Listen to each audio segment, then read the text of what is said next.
Today, we're diving into a topic that touches all of us, grief. We're going to explore it from every angle, the good, the bad, and the truth. Now, I know grief isn't associated with anything good, but stick with me, people. We got a few things to unpack here. So let's get started. Welcome to the Catalyst Podcast. I'm your host, Jason, and we are live on all of your favorite platforms, including Facebook, YouTube, Instagram, Threads, and TikTok. You can also listen to episodes on Amazon Music, Apple Podcasts, Spotify, iHeartRadio, and Podbean. Just like a catalyst sparks a reaction, we hope this podcast will ignite a fire within you to create positive change in your own life. And if you want to be part of this community, we'd love to hear from you. Reach out to us at catalystmotivationpodcast@gmail.com. That's catalystmotivationpodcast@gmail.com if you're interested in being a guest or a contributor. Welcome to episode 90, 10 away from 100. Episode 90, grief, the good, the bad, the truth. Grief is universal, yet it's one of those experiences that we often feel we have to face alone. It doesn't matter whether you're grieving a loved one, a job you lost, or even a version of yourself that no longer exists. And as you know, I've grieved for all three of those. Grief is grief. And today, we're going to talk about how to navigate it with resilience and maybe even find some humor along the way. All right? So let's start with the good. Yes, you heard me right, the good. There is some good in grief. Grief can teach us so much about ourselves and our capacity to love. As the ancient Stoic philosopher Seneca once said, light griefs are liquidious, but the great are dumb. And when we're deep in grief, it often feels suffocating. But that silence can lead to profound introspective. Rumi once said, grief can be the garden of compassion. This quote reminds us that through grief, we cultivate compassion not only for others, but for ourselves. It's a process that makes us more empathetic, and understanding truly begins.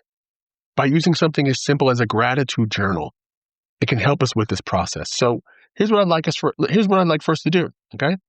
And I told you, I haven't been a fan of journaling, but I if I'm talking about everybody journaling and I'm not doing it, then what does that make me? So I did start journaling, and let me tell you, it's really, really helped me. So here's what I want us to do. Every day, I challenge you to write down 3 things you're grateful for, okay?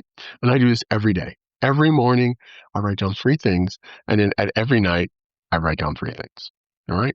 But I want you to write down 3 things you're grateful for, even on the days that you really don't feel like you're grateful for anything or it feels like you're falling apart, all right? Write them anyway.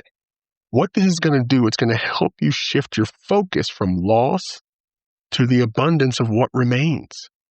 You always think we have nothing to be grateful for. We do. We do.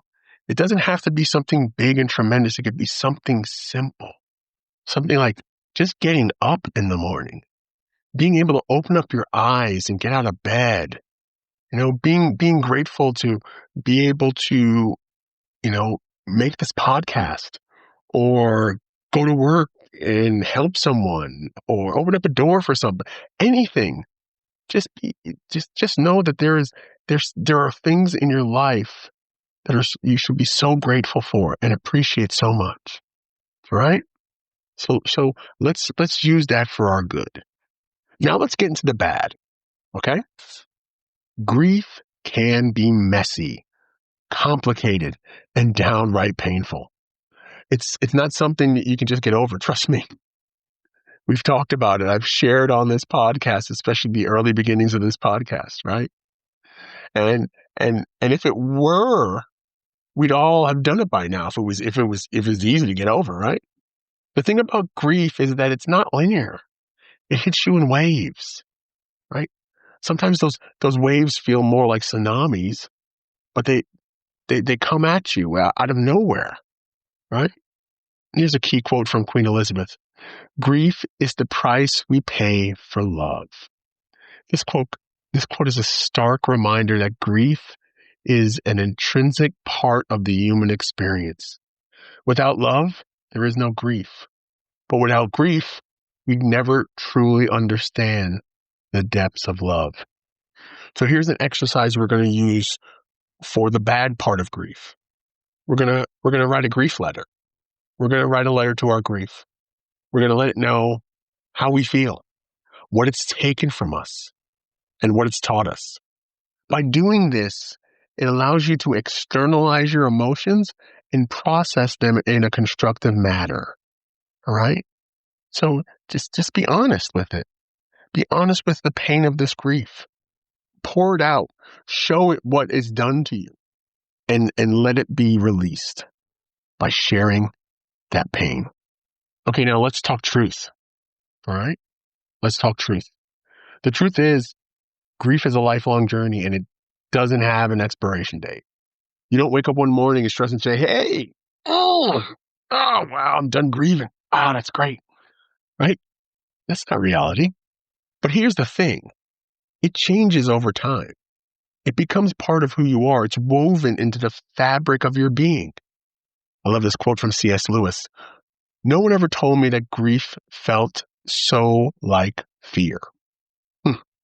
Grief and fear often walk hand in hand, and they can immobilize us if we let them. But acknowledging this truth is the first step forward to reclaiming our lives from the clutches, the clutches of fear. It's very powerful, just knowing that and moving forward. So here's another tip on one of my favorite things to do. Mindful meditation. I love this. I do it all the time, especially on my walks, my early morning walks. But especially on my early morning walks on the beach when it's like 5 a.m. and it's dark, the darkest before the dawn. And it's the ocean and the waves and the sand and the breeze. And I'm just in that moment. It's so unbelievable. So what I want you to do is to spend 5 minutes a day in silence. As soon as you wake up, just lay there for 5 minutes. Hold your breath. Let your thoughts come in and out. Let them go without that judgment. And just breathe. Breathe. Just be present. What this does, it helps keep you grounded. It helps provide clarity and peace amidst the chaos of grief. I can't tell you how many profound moments I had on those beaches in 2020, especially going through the cancer, going through divorce, going through loss of a job, how much peace I found and how much I found my true inner fears and pain. You know, my fear of abandonment, being alone, and how I push people away.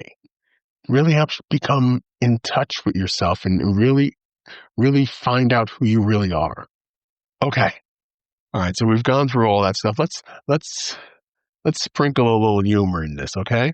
All right. We've kind of gotten ourselves down a little bit. So let's bring ourselves up. Okay. I know it seems a strange pairing, but sometimes laughter is really the best medicine. Have you ever found yourself crying so hard that you started laughing? It's a bizarre phenomenon, but it's a reminder that emotions are complex and multifaceted. Sometimes we just need to laugh at the absurdity of it all. I mean, who hasn't misplaced their keys while holding them?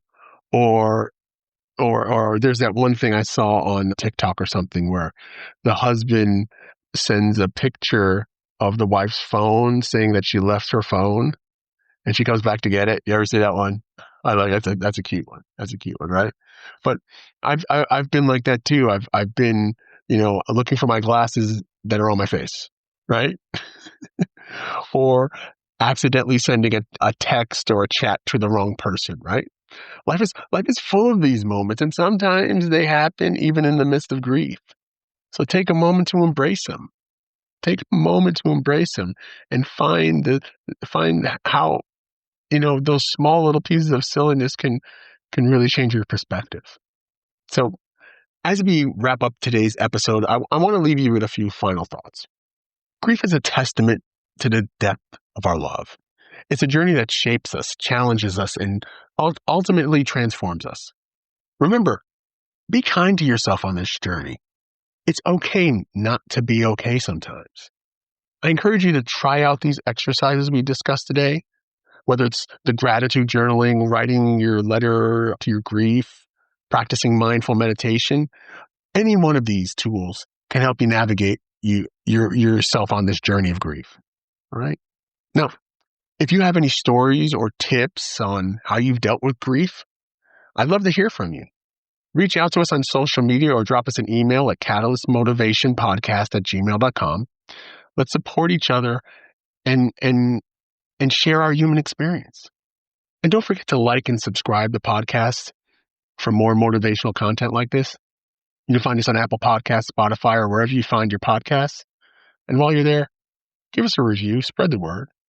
And again, we're also active on social media. So you can find us on Facebook, YouTube, Instagram, Threads, and TikTok.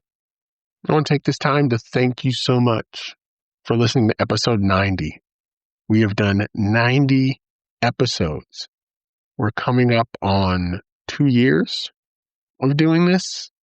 And if you've checked this out, we've been going from episode 1 on Mondays. So throwback episodes will happen on Mondays. These come out on Wednesdays. And here we are at episode 90. We're 10 away from 100 episodes. And I'm just so thankful and grateful that I'm able to take some time and share with you. And hopefully you get something out of it. We'll see you next time for episode 91. Thank you so much for listening. Go be great.